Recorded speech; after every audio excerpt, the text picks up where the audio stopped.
uno con relativamente buena fluidez y liquidez. Y lo que me dicen es que van a estar superiores a lo que vale hoy el precio spot. Sin embargo, los mercados de futuros también se equivocan, como nos equivocamos todos, porque 2 años atrás decían y acertaban en ese sentido que los precios iban a estar por debajo del alto precio spot que regía en aquel momento, pero muy por encima de lo que después se verificó, porque podemos ver que a la fecha, 2015, indicaban que uno podría haber vendido petróleo a casi $100 y resulta que en el 2015 el promedio es 55, ¿no? Así como hoy, si uno tuviera un escenario de precios libres, hoy podría hacer un proyecto, iniciar un proyecto en algún lugar del mundo que tuviera libertad de mercados y venderlo a $60 y no a los 50 que rigen hoy. No es un aumento muy considerable, pero es lo que están indicando las curvas de futuro hoy. Yo rescato más que el número real que están indicando que hay una tendencia creciente de precios. Lo que también aumentó es la volatilidad del precio del petróleo, que es una medida matemática que rige para cualquier fenómeno estadístico, como lo son las cotizaciones de precios, que tuvo un aumento bastante sensible en los últimos 12 meses. ¿Y por qué? Y bueno, porque estos vaivenes no parecen normales, no forman parte de un mercado estabilizado y así como baja fuertemente, también eventualmente el mercado dice, bueno, yo pienso que pueda estar en 60, pero la volatilidad, el margen de dispersión también es muy importante. ¿Y qué dicen los que saben? Qué sé yo, por decir algo, ¿no? El Energy Information Agency de Estados Unidos, del Departamento de Energía de Estados Unidos, o si uno también mira otro tipo de asociaciones internacionales, indican que los escenarios que tienen, que dependen de un número muy importante de variables, también muestran escenarios crecientes de precios. Tienen proyecciones de largo plazo y de corto plazo. Las de corto plazo y tratan de indicar qué puede llegar a pasar el año próximo y fíjense cómo se cubren con dan un indicador muy cercano a lo que indica la curva de futuros, en torno a los $55-60 con una dispersión extraordinaria, ¿no? ¿Y por qué? Bueno, eso no es porque lo hacen para cubrirse, es porque la historia enseña que el precio del petróleo es sumamente sensible y que tiene una amplitud en su comportamiento muy importante. Ahora, los bancos de inversión, que son muy influyentes en la formación de decisiones de inversión y en los presupuestos de los países, también, si bien muestran una dispersión muy relevante, también muestran un escenario relativamente creciente en el corto plazo inclusive.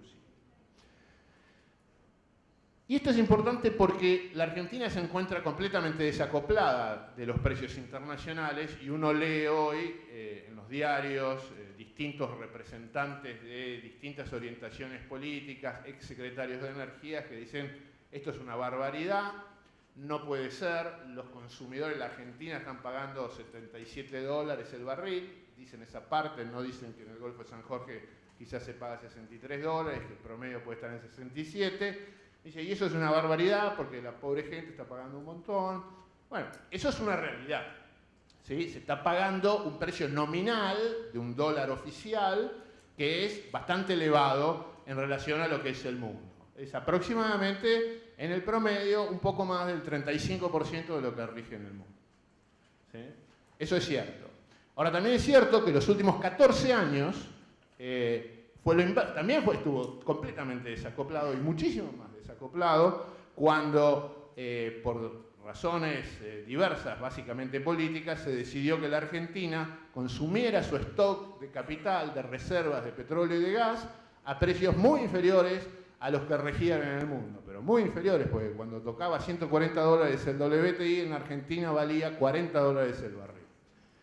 Entonces, esta distorsión que tiene la Argentina no es únicamente una foto al momento de hoy, sino es que es parte de una película, de un aislamiento muy importante en distintos aspectos de la vida del país y que en materia de petrolera tiene muchas distorsiones, una de las cuales, sin mencionar muchas, es la disparidad que existe entre el valor del petróleo liviano y el valor del petróleo pesado, para graficarlo, el valor del crudo de Neuquén o de la cuenca neuquina respecto al Golfo de San Jorge, que es inusual y que no tiene un justificativo meramente económico y que excede los $12 por barril. Este desacople, que realmente no es que uno diga, no tiene, digamos, está bien que esté desacoplado, lo que uno trata de transmitir es que es importante que la adaptación a los precios internacionales no sea únicamente una variable aislada que va y se adapta, perjudicando la inversión en la industria, mientras todo el resto de las variables de la economía, de la vida del país, permanecen desacopladas de lo que es la realidad del mundo. Porque para hacer algunos números, si bien existe claramente una transferencia de renta hoy de los consumidores de combustibles a los productores de petróleo y a las provincias petroleras y al Estado Nacional, que recauda muchos impuestos de esos, esto desde que en diciembre los precios locales pasaron a estar por sobre los precios internacionales, solamente en diciembre, la caída empezó en agosto, se ha producido una transferencia de renta de 2.300 millones de dólares. El cálculo de lo que fue la transferencia de renta de algún modo, los productores de petróleo, las provincias petroleras y también el Estado Nacional a consumidores y al mismo Estado Nacional que cobraba impuestos a las exportaciones fue de 72.000 millones de dólares en aquella película que yo les mencionaba, que empezó allá por el 2002-2003. Entonces, esto no va a tener una solución rápida, a menos que se quiera correr el riesgo de producir una grave crisis de inversión en el sector. En gas, la situación es completamente inversa porque los precios, aún elevados marginalmente para una porción relativamente pequeña de la producción, a $7,50, son inferiores a los precios a los cuales Argentina puede importar para complementar la caída o la falta de disponibilidad de gas local, con un precio promedio que en realidad está en torno a los $4,50, $4,60 el millón de BTU, como lo muestra YPF en sus balances, por mostrar a la empresa más grande del país. Y esto lleva a un desbalance extraordinario, muy importante, que es la causa principal de los problemas económicos que tiene el país, de la restricción de dólares, el cepo. El cepo no es la causa de los problemas. El cepo es una de las medidas, consecuencia del desbalance energético que impacta fuertemente al país desde el fin del 2010, donde el déficit del sector llegó a 7.000 millones de dólares en el 2013-2014, que fue, se chupó, por decirlo de algún modo, el balance comercial positivo del país. Este año disminuye, sí, ese déficit va a caer a 2.000, 2.500 millones de dólares, pero el déficit permanece, ¿sí? Entonces, la Argentina tiene un obstáculo aquí porque es una economía que siempre necesita importar, especialmente cuando le va bien y cuando el país crece. Entonces es muy difícil imaginar que la Argentina va a prescindir de su producción local y tener que importar muchísimos más miles de millones de dólares para sustituir esa producción local. Y es un país que tiene una dependencia extraordinaria del petróleo y del gas. Y a veces alguno me dice, bueno, vos estás en contra de las renovables. No, yo estoy en contra de nada. Yo lo único que trato de ver, como ingeniero que soy, es ver la realidad, ¿no? Y la realidad dice que el 87% del consumo primario de energía de la Argentina depende de los derivados del petróleo y del gas natural.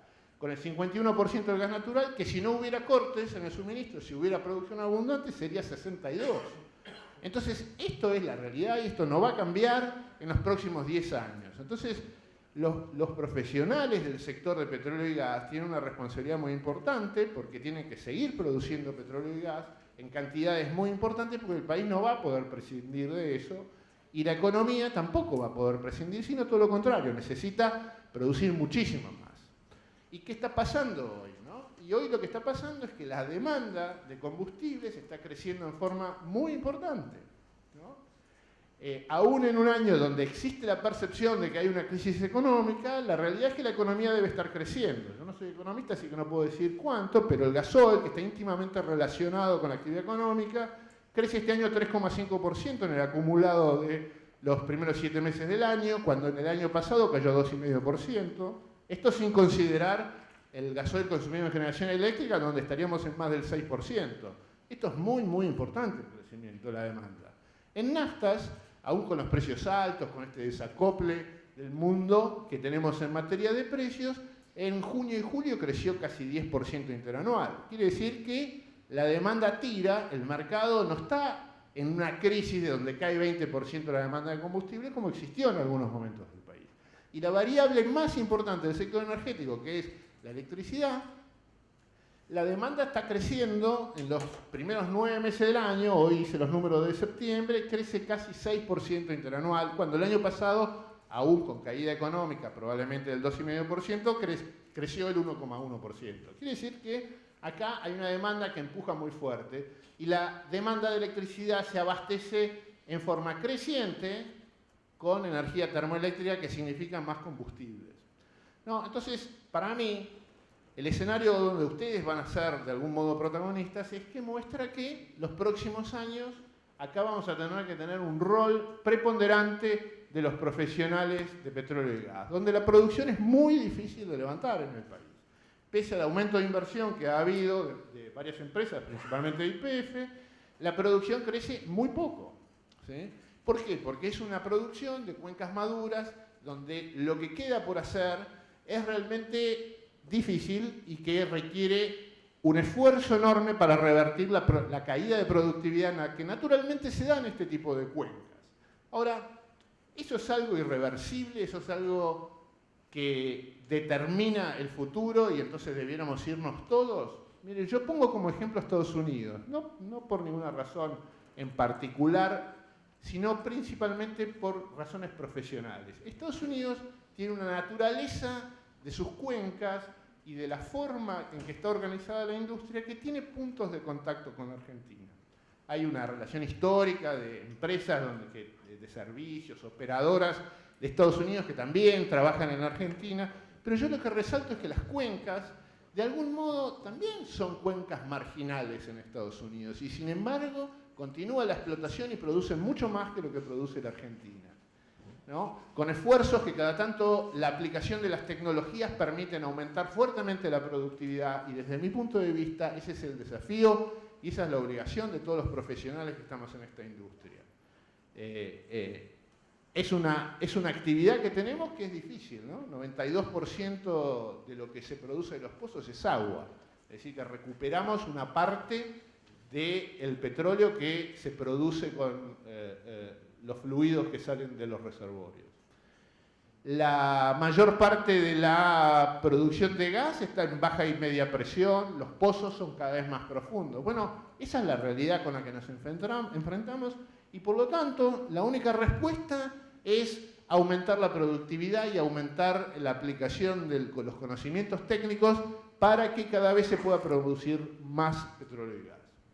Y yo quería dejar algunas reflexiones, ¿no? Yo este año traté de hablar muy poco públicamente, pero me invitaron a hablar acá y me gustó que hubiera una audiencia de gente más joven, ¿no? Para mí no es indiferente importar que producir localmente, ¿no? La producción local trae un sinnúmero de ventajas, no solamente emplea gente, genera impuestos locales, genera inversión local y mueve un montón de industria. Yo me considero incapaz de cuantificar esto, pero sí les puedo decir que la actividad de exploración y explotación de petróleo y gas natural en la Argentina es el segundo sector económico del país después del complejo agrícola ganadero que tiene la Argentina. En el país el abastecimiento de gas es clave y me parece que en los próximos años vamos a ver una necesidad y un desarrollo muy importante y la necesidad de desarrollar algunos recursos, principalmente tight gas en el corto plazo y shale gas un poco más a mediano plazo, pero si fuera a corto plazo con algunas leyes de incentivo fiscal sería mucho mejor. Yo me imagino que dentro de 10 años vamos a tener muchos más operadores que los que tenemos hoy. Y eso es una de las características principales de Estados Unidos y que explica el éxito en el incremento de productividad en aquel país. ¿Por qué? Porque cada operador nuevo tiene su propia receta, como la podemos tener todos, y la aplica y tiene una mirada distinta sobre los problemas. No creo que haya ni soluciones rápidas ni fáciles, ¿no? Pero el objetivo, entonces, cuando uno se enfrenta con un escenario complejo de precios, con un escenario complejo en la situación política donde no se alcanza a entender qué es lo que se necesita en esta actividad y la importancia que tiene. El objetivo es mejorar la productividad con el conocimiento técnico y operativo y la aplicación del mismo. Porque el capital que se invierte, sea estatal, sea privado, eso no importa, se tiene que reproducir, porque si no, si hay destrucción de capital por una mala aplicación y una baja de tecnología y baja productividad, no se va a ningún lado. Y yo tengo algunos años en la industria, tampoco soy tan viejo, pero sumo casi 27. Siempre fue difícil, siempre hubo algún problema, ¿no? Nunca fue algo simple, no era tirar alguna semilla y que crezca. Todo es muy difícil. Aquellos yacimientos que en aquel momento, cuando yo empecé a trabajar, había 8 años de reserva, bueno, se multiplicaban por 3, siguieron produciendo los mismos yacimientos. Algunos producen menos, otros producen más. Ahora, yo creo que en los próximos años